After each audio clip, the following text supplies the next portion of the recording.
Je vous salue tous dans le beau nom de Jésus. Je lis la parole de Dieu et il leur dit cette parabole. Les terres d'un homme riche avaient beaucoup rapporté.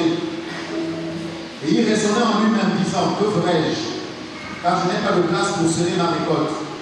Voici, dit-il, ce que je ferai. J'abattrai mes greniers, j'en bâtirai le plus grand, j'y amasserai toute ma récolte et tous mes biens. Je dirai à mon âme, tu as beaucoup de biens en réserve pour plusieurs années, repose-toi, mange, bois et réjouis-toi. Mais Dieu lui dit, insensé, cette nuit même ton âme te sera redemandée, et ce que tu as préparé, pour qui cela sera-t-il? Il en est ainsi de celui qui amasse des trésors pour lui-même et qui n'est pas riche pour Dieu. Amen. Amen. Le message que j'ai à cœur de partager ce matin a pour titre l'homme insensé. Je l'ai tiré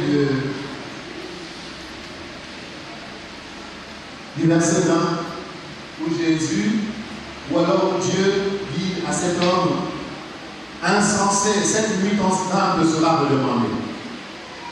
Ce que je voudrais dire ce matin, c'est que la vie sur cette terre est un ensemble de choix. Nous choisissons tous les jours ce que nous devons faire. Les choix que nous faisons, les choix que nous opérons déterminent notre présent et notre avenir. Ce que nous sommes aujourd'hui, ce que vous êtes aujourd'hui, ce sont les choix que vous avez faits hier. En fonction des choix que nous faisons, nous départageons, soit pour un temps ou alors pour un autre. Et c'est parce que Dieu nous a créés avec la capacité de choisir. Ce qu'on appelle encore le libre arbitre qui va nous juger. Parce que s'il n'y avait pas cette capacité, nous serions comme des robots, nous serions comme des automates. Alors Dieu ne pourrait pas nous juger. Mais c'est parce que Dieu nous a créés librement et que nous avons la capacité de choisir le bien ou le mal, qu'il va nous juger à la fin de notre vie. Sinon, nous serions comme des animaux qui n'ont pas cette faculté. Alors Dieu ne va pas les amener en jugement. Mais nous avons la responsabilité de choisir. Et les choix que nous faisons, et je répète encore, déterminent notre présent et surtout notre avenir. Et j'ai remarqué une chose, c'est que sur cette terre, il n'y a que deux catégories de personnes. Ceux qui sont sages et ceux qui sont aussi insensés. D'après les choix que nous faisons, nous sommes soit sages ou alors nous sommes insensés. Je voudrais aussi dire ici que nous pouvons lire dans le dictionnaire beaucoup de définitions de la sagesse. Mais l'une des définitions que je retiens de la sagesse, c'est la capacité à faire de bons choix. C'est la capacité ou la faculté de prendre de bonnes décisions.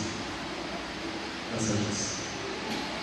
Mais vous ne pourrez jamais être sage si Dieu n'est pas avec vous. Vous ne serez jamais sage si l'Esprit de Dieu n'est pas en vous. Parce que la Bible nous dit aussi que la crainte de l'Éternel sera le commencement de la sagesse. Amen. Amen. Donc si la crainte de l'Éternel n'est pas en vous, vous ne serez jamais sage. C'est-à-dire que le basique, le béaba, pour être sage, c'est commencer à craindre l'Éternel. Donc si vous êtes dans cette salle que la crainte de Dieu n'est pas avec vous, on n'a même pas en vous, vous ne pouvez pas être sage. Et dans la Bible, j'allais dire dans le passage que nous avons lu tout à l'heure, le Seigneur va parler en parabole, et cet homme, comme nous avons vu dans le verset 20, va être qualifié d'homme insensé par Dieu. Pourquoi le Seigneur va-t-il qualifier cet homme d'insensé?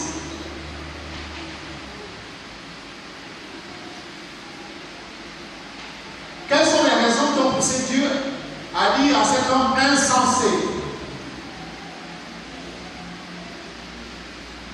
c'est-à-dire homme dépourvu de sens, homme dépourvu de sagesse. C'est ce que ça veut dire. Pourquoi Dieu lui dit homme insensé? Et finalement, quel est le sort qui est réservé à l'homme insensé? Lorsque je lis ce texte, j'ai trouvé 4 raisons fondamentales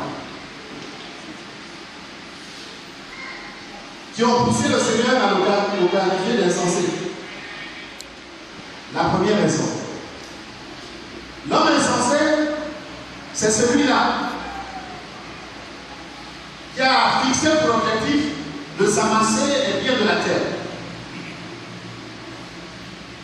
Tout chez lui est tourné autour du matériel. Maison, voiture, propriété, costume, habits, tout ce que vous voulez de matériel. Voilà ce qui préoccupe la vie de cet homme. La Bible dit que les terres de l'homme riche avaient rapporté beaucoup. Et il a commencé à raisonner en lui-même. Qu'est-ce que je vais faire? Je n'ai pas suffisamment de place pour ramasser ma récolte. Bon, voilà ce que je vais faire. Je vais abattre les anciens greniers. Je vais amasser. Je vais en construire de nouveau et je vais amasser ma récolte. Il raisonnait en lui-même. Donc il y a beaucoup sur cette terre. Je ne suis pas en train de dire que la richesse est une mauvaise chose. Je suis simplement en train de dire qu'il y a des hommes et des femmes qui ne sont préoccupés, dont les objectifs sont faits simplement de s'enrichir tous les jours. Il y a des gens qui ne travaillent que pour l'argent. Ils amassent, ils amassent, ils amassent. Il y a des gens qui ne veulent qu'avoir beaucoup de biens matériels. Il y a des gens qui ne veulent que vivre dans le luxe, dans l'opulence. Il y a des gens qui ne sont contents que lorsque réellement il y a des biens matériels à foison. Tout chez eux, c'est le matériel. Il n'y a pas de préoccupation des questions de l'âme, des questions de la vie éternelle, rien. Tout ce qu'on fait sur la terre est dirigé vers des choses matérielles et passagères.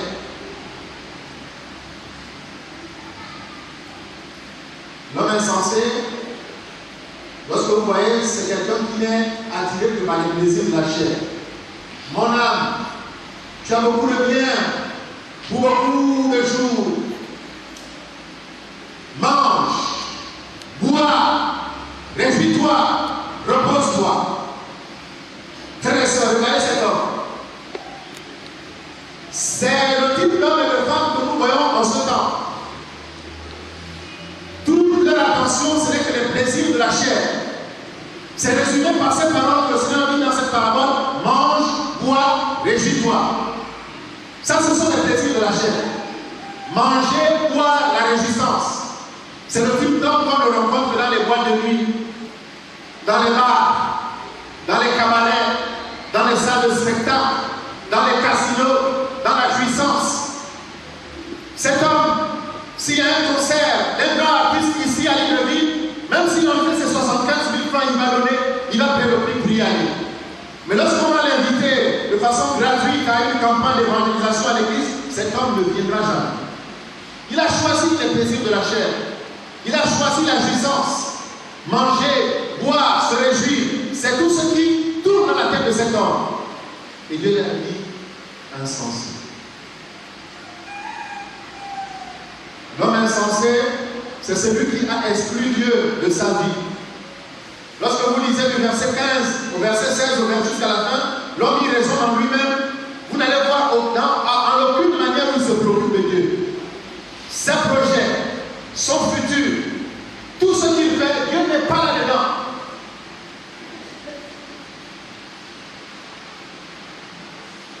C'est l'homme qui vit dans l'insouciance.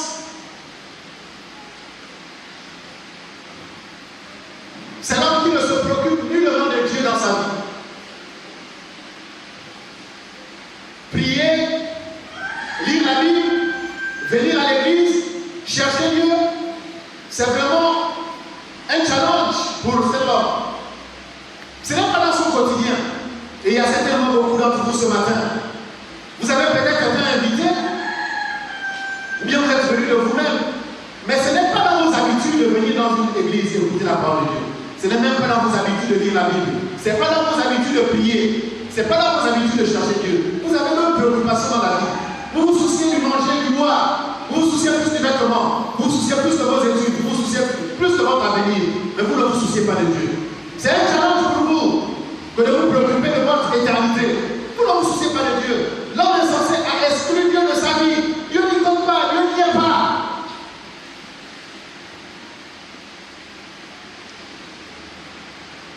La dernière caractéristique de cet homme insensé, c'est que l'homme insensé ignore que le souffle de vie qu'il a lui a été emprunté et qu'à tout moment Dieu a la capacité de le lui arracher. Amen. Amen. Amen. Donc, je voudrais le répéter pour ça. L'homme insensé, c'est celui qui ignore que le souffle de vie qu'il a lui a été prêté et que Dieu seul a la capacité de le lui enlever à n'importe quel moment. Voici cet homme, mange, bois, réjouis-toi, car tu as le bien pour beaucoup d'années. Jusque-là, il est en train de parler seul, il est en train de raisonner, il est en train de projeter. Dans les projets que tu fais, Dieu n'y est pas. Et beaucoup sont comme ça sur la terre. Voici un pasteur va arrêter un jeune homme un jour. Il va lui poser un ensemble de questions. Qu'est-ce que tu fais dans la vie? J'apprends, je fais mes études. Après les études, qu'est-ce que tu vas faire? Je cherche à avoir un bon diplôme. Après le diplôme, qu'est-ce que je dois faire? Je vais chercher à travailler, à avoir un bon travail. Et puis, après, mais il faut que j'ai un bon salaire. Et après, je dois me marier. Après le mariage, je fais fonder un foyer, je vais construire une maison. Après, je dois faire des affaires, avoir des propriétés. Mais après quoi? Après ça, l'homme dit, mais après ça, c'est fini. C'est fini. Je n'ai plus rien. Le pasteur dit, c'est fini? Oui. Il dit, mais mon petit, tes projets sont trop petits. Et tes projets ne sont que sur les choses de la terre. As-tu pensé un jour à l'éternité? As-tu pensé un jour que tu vas partir cette terre? Tu fais les études, tu as les diplômes, tu te maries, tu as les maisons, tu as tout. Et tu as un bon foyer, tu as les enfants, c'est fini? Oui, pour moi c'est fini. Et beaucoup sont comme ça sur la terre. Surtout en ces temps de crise. En ces temps de crise, les gens sont seulement focalisés sur l'argent, sur le manger, sur le boire. Dieu n'est pas dans leur projet. Tout ce que vous recherchez, ce sont les biens passagers de la terre. Dieu n'y est pas. Dieu n'est pas dans vos préoccupations de tous les jours. Mais Dieu vous appelle insensé. Dieu vous qualifie d'hommes et de femmes insensés. Et je voudrais dire ce matin à qui que ce soit qui est rentré ici. Ah non, pas que je sois en train de t'injurier, mais c'est écrit dans la Bible. C'est pas moi qui ai dit ça. C'est Dieu a dit homme insensé. C'est pas moi. Vous ne savez pas que le souffle de vie peut vous être enlevé à n'importe quel moment. Dieu a laissé cet homme travailler, cogiter, réfléchir, planifier. Et après il dit insensé. Ton âme te sera demandée cette nuit même. Et tout ce que tu as amassé là, ce sera pour qui?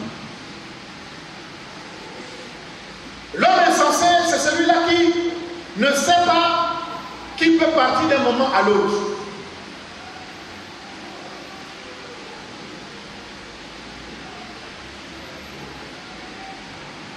Vous avez exclu Dieu de votre vie. Vous ne savez pas que Dieu a la capacité de vous arrêter à n'importe quel moment. Vos projets sont limités aux choses de la terre. Dieu n'est pas là-dedans. Votre vie est caractérisée par le manger, le boire, la jouissance des choses matérielles, les plaisirs de la chair, les plaisirs de la chair qui font la guerre à l'âme. Voici, frères et sœurs, chers amis, vous qui écoutez la parole de Dieu.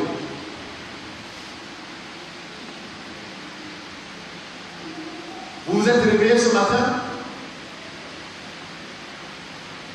mais quand vous êtes réveillés, en dormant hier soir, personne ne s'est posé la question, est-ce que demain je vais me réveiller? Vous êtes endormis, nous sommes tous endormis. Mais il y a certains qui ne se sont pas levés aujourd'hui, je vous dis.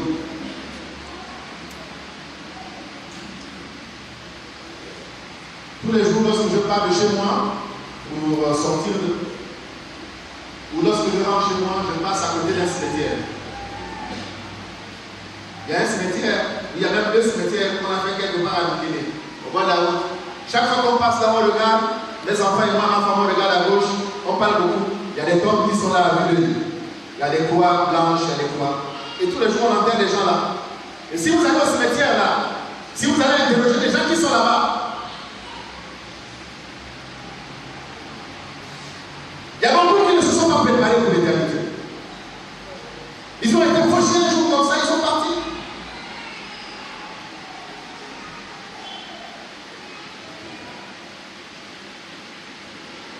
Dieu te dit, insensé, tout ce que toi tu as amassé là, ça sera pour qui? Voici, nous naissons, nous vivons, nous grandissons et nous mourons. Mais personne n'emporte une aiguille dans la tombe. Il y a des gens qui passent le temps à se casser la tête pour amasser. C'est vrai, il faut travailler, il faut manger à la sueur de son front. Mais quand c'est uniquement ton objectif et que Dieu n'est pas derrière, tu ne t'amasses pas les richesses pour Dieu. Tu ne fais pas ces choses pour bénir d'autres personnes. Tu ne fais pas ces choses pour bénir l'œuvre de Dieu. C'est pour toi-même. Tu n'as rien fait. Le jour où tu seras étendu là, tes diplômes ne t'accompagneront pas. Docteur en ceci, PhD en cela, professeur en cela, rien n'y fait. Tes diplômes ne t'accompagneront pas. Tu as eu 7 femmes, 50 enfants, 40 petits-fils, rien n'y fait. Personne ne rentre avec toi dans la tombe. Tu as eu 50 maisons, je ne sais pas, beaucoup de propriétés, tu as voyagé, tu as fait le tour du monde. Les taxis c'est toi, les maisons c'est toi, location, tout ce que tu as. Rien n'y fait. Personne ne t'accompagnera. Tes biens, ton argent, en CFA, en dollars, en livres sterling ou en euros, toutes ces choses-là resteront là. Alléluia. Alléluia. Insensé, tout ce que toi tu as amassé là, ça va rester pour qui?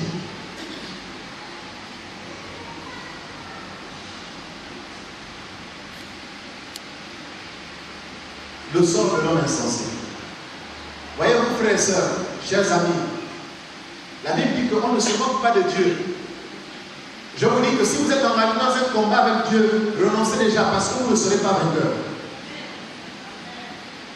Vous qui êtes rebelles, qui ne voulez pas vous convertir à la parole de Dieu, c'est peut-être la énième fois que tu viens ici, tu écoutes la parole de Dieu. C'est peut-être pas la première fois que tu es invité dans une assemblée de Dieu ou alors dans une église de réveil, tu as écouté la parole. Aujourd'hui, le message de la Bible est prêché partout. Tu ne peux pas parcourir 100 mètres sans voir une assemblée, quelque part. Mais tu as décidé, tu as fait le choix de vivre en insensé. Mais tu seras jugé à cause de tes choix. Les choix que nous faisons vont déterminer où est-ce que nous serons demain, dans l'éternité. Soit à côté de Dieu ou loin de Dieu. Je vous dis une chose, le sort de l'homme insensé.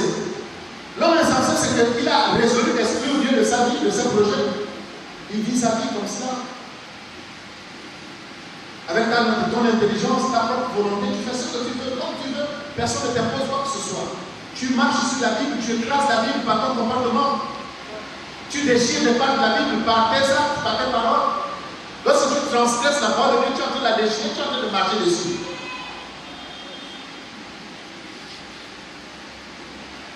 Mais il y a un sort réservé à tout homme sur la terre. Soit l'homme sage, soit l'homme insensé. L'homme insensé, qu'est-ce qui lui arrivera? Je voudrais avoir dit, quand je regarde ce passage, lorsque le Seigneur intervient à la fin, il dit, et Dieu lui dit, insensé. Bon, tout ce que tu as amassé là, ça sera pour lui. C'est lui-même ton âme qui sera demandé. Je veux dire une chose, c'est que les hommes insensés seront fauchés plus souvent de la terre. Si vous vivez dans l'insouciance, si vous vivez dans l'indifférence vis-à-vis des choses de Dieu, vous allez partir de la terre sans être averti. Votre mort sera brutale. Quand je dis brutale, ce n'est pas que vous allez faire forcément un accident. C'est-à-dire que vous allez quitter de la terre sans prévenir, sans que quelqu'un ne sache que vous êtes en train de partir. Les hommes insensés, Dieu les prend toujours comme cela. Vous savez une chose, c'est que je vais vous dire, et je vous le dis aussi aux enfants de Dieu, un enfant de Dieu qui marche dans la paix et dans la sainte de Dieu ne sera jamais surpris de l'homme de son départ. Amen.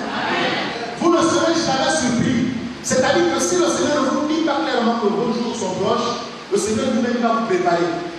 Vous ne le serez peut-être pas même. Dieu va vous préparer. Vous allez voir à un moment donné, tu es là maintenant dans les jeux, répéter dans la sanctification. Tu ne sais pas pourquoi tu fais ça. Mais parce que Dieu est en train de...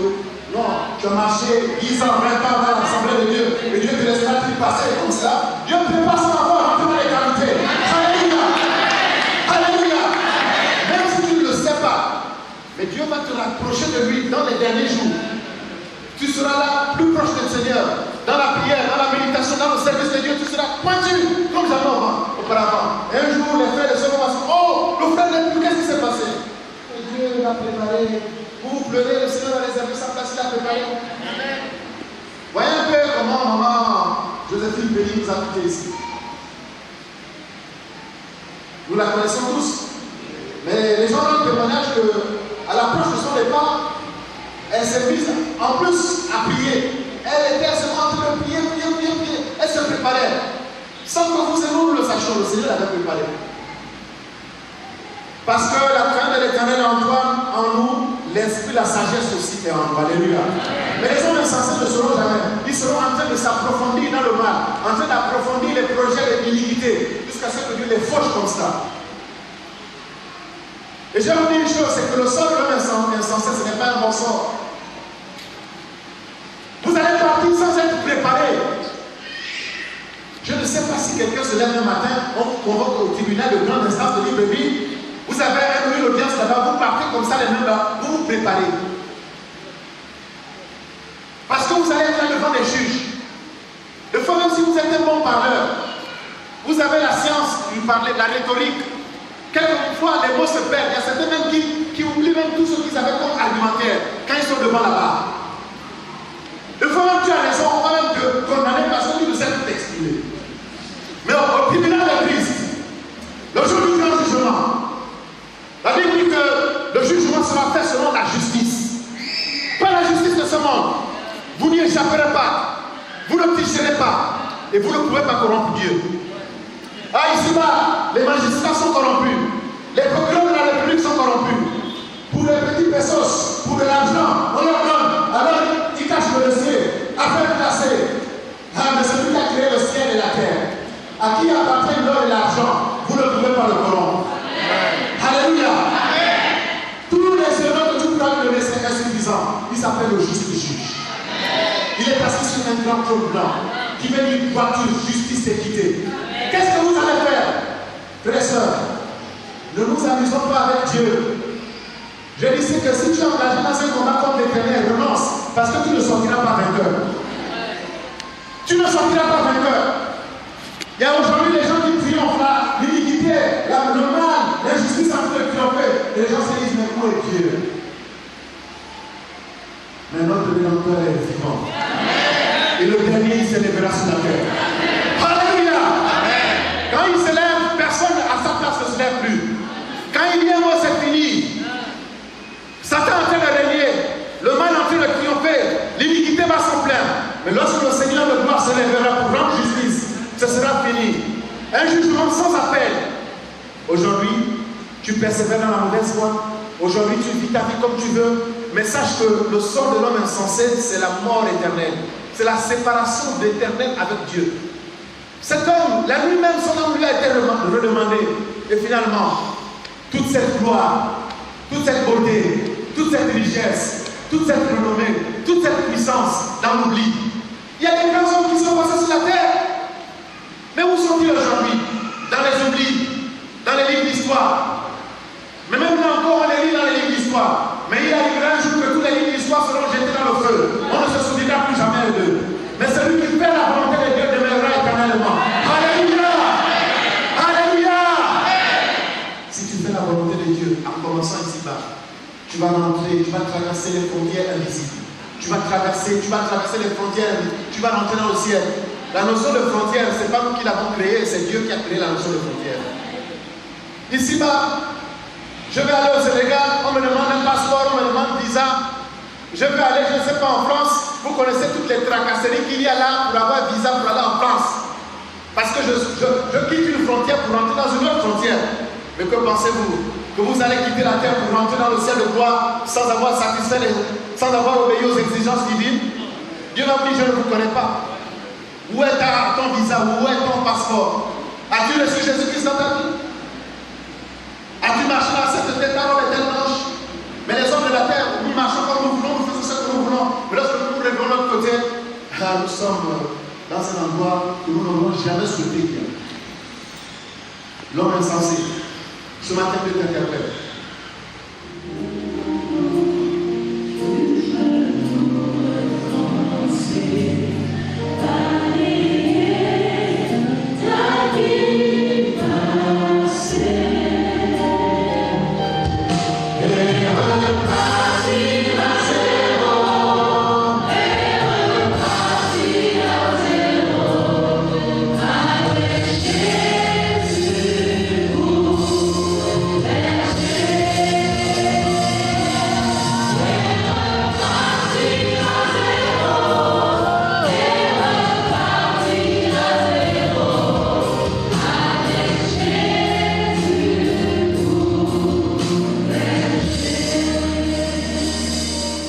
Le message de l'évangile est tellement simple, mais en même temps compliqué parce que c'est une question de foi. Si tu ne te donnes pas au Seigneur Jésus par la foi, tu seras perdu pour l'éternité. Nous allons prier ensemble. Vous avez fait le bon choix ce matin, vous avez pris la décision qu'il fallait. Parce qu'il y a beaucoup de choses que nous choisissons tous les jours. Nous pouvons être trompés. Nous pouvons faire un mauvais choix. Le choix des amis, c'est un choix. Le choix de prendre le taxi, c'est un choix. Mais vous ne devez jamais vous tromper sur le choix de votre Seigneur et votre Sauveur. Parce que si vous ratez ce choix-là, c'est terminé pour le restant de la vie. Il y a certains qui croient dans les femmes et autres. Nous croyons en Jésus-Christ. C'est le seul médiateur entre Dieu et les hommes. Vous allez fermer les yeux et vous allez répéter après moi la prière que je vais faire. Cette prière, c'est vous-même qui la faites, mais je vous aide simplement par les mots. C'est comme si c'est vous-même qui priez. Fermez les yeux et priez à haute voix avec moi. Seigneur Jésus, élevez votre voix. Seigneur Jésus, ce matin, je viens devant toi, humblement au pied de la croix. Je dépose mon péché, mon orgueil, ma mauvaise vie. Seigneur, pardonne mes nombreux péchés. Seigneur, je veux choisir de vivre dans la sagesse. Je renonce à ce monde. Je renonce à moi-même. Et je décide ce matin de t'accepter. Donne-moi la force de renoncer au mal. Et que ton esprit vienne habiter en moi à partir de ce jour. Au nom de Jésus.